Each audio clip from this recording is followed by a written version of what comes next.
Hello bachcho, let's see the question, and the question is how many grams of cobalt metal will be deposited when a solution of cobalt chloride is electrolyzed with a current of 10 ampere for 10 naught minutes।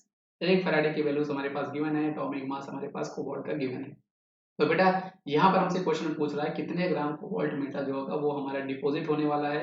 तो इस question को solve करने के लिए बेटा हम लोग यहाँ पर फैराडेस फैराडेस फर्स्ट लॉ का यूज कर सकते हैं फॉर इलेक्ट्रोलाइसिस के लिए। फर्स्ट लॉ का हम लोग यहाँ पर बेटा यूज कर सकते हैं। अब फैराडे फर्स्ट लॉ क्या होता है बेटा, ये आपको बताता है weight of deposit of any substance, है ना। जब हम इलेक्ट्रिक करंट की सप्लाई कर रहे होते हैं ये आपका इक्वल टू होता है बेटा, इक्वल टू होता है आपका E equal mass divide by आपका 96500 multiply by I and multiply by T, इसके बराबर होता है। आई की वैल्यू क्वेश्चन में बेटा हमारे पास ऑलरेडी गिवन है जो कि आपके पास 10 एम्पियर है ना। टी की वैल्यू हमें क्वेश्चन बेटा यहाँ पर गिवन है 109 मिनट। तो वैल्यू आपके पास बेटा मिनट में है तो इसको हम लोग 60 से मल्टीप्लाई करके बेटा इसको सेकंड में कन्वर्ट कर देंगे, है ना। इक्वल मास बेटा यहाँ पर आपको निकालना है। तो इक्विवेलेंट मास हम लोग कैसे निकालते हैं बेटा, ये हम लोग निकाला करते हैं एटॉमिक मास, क्योंकि हमारे पास एलिमेंट है तो उसका हम लोग एटम लेंगे। So atomic mass divide by हमारे पास एन फैक्टर होता है। अब जो आपके मेटल्स होते हैं बेटा, मेटल्स का जो आपका एन फैक्टर होता है उनकी वैलेंसी होती है और कोबाल्ट की वैलेंसी यहाँ पर आपको 2 होती है बेटा, इसलिए ये आपका हो जाएगा 59 डिवाइड बाय 2, क्योंकि 59 इसका एटॉमिक मास हमें ऑलरेडी गिवन है। अब ये जो वैल्यूज है बेटा ये हम अपने इक्वेशन में रखते हैं, हमें आंसर मिल जाएगा।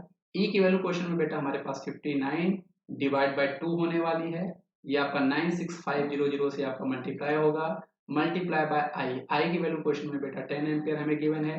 टी की वैल्यू आपके पास बेटा 109 मल्टीप्लाई बाय 60 आपके पास क्वेश्चन में गिवन है।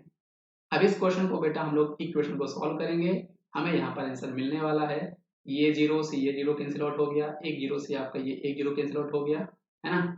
अब फाइनली और इसको आप सॉल्व करोगे तो आपको यहाँ पर क्या मिले, ये 2 से बेटा आप इसको 3 को कैंसिल आउट कर सकते हो और सिंप्लीफाई करने पे बेटा यहाँ पर आपको 59 मल्टीप्लाई बाय 109 मल्टीप्लाई बाय 3 और डिवाइड बाय आपको यहाँ पर 965 मिल रहा है, ये हमें मिल रहा है।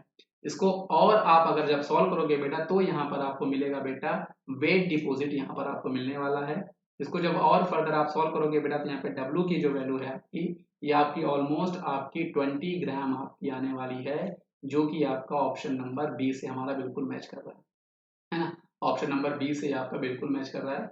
अब इस क्वेश्चन को बेटा अगेन अगर आप चाहो तो राउंड फिगर करके इसको थोड़ा बहुत आप इसको सॉल्व कर सकते हो, उससे आपको हेल्प मिलेगी, है ना। और चाहो तो आप इसको एग्जैक्ट वैल्यू करके भी निकाल सकते हो। इसका 20 ग्राम हमारे पास आंसर आने वाला है। तो आई होप आपको ये जो कॉन्सेप्ट होगा बेटा ये आपको समझ में आएगा।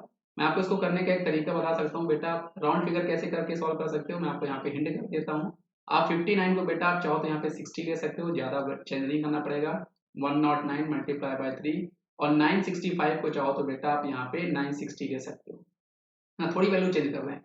ये कैंसिल आउट होगा, 6 से आप इसको डिवाइड करोगे तो आपको पता है बेटा 16 6 आपका 96 होता है, 16 आ जाएगा। अब 16 से आप जब डिवाइड करोगे बेटा आप 3 से इसको चाहो तो 5 कर सकते हो और 5 से इसको जब डिवाइड करोगे तो 20। आप देख सकते हो बेटा हमारी वैल्यू जो है वो नियर अबाउट 20 आ रही है। तो बेटा इस तरह आप लंबे कैलकुलेशन को राउंड फिगर करके इजिली सॉल्व कर सकते हो। आई होप ये तरीका आपको पसंद आया होगा बेटा। इसका सही जवाब हमारे पास ऑप्शन नंबर बी है। थैंक यू बच्चों, थैंक यू।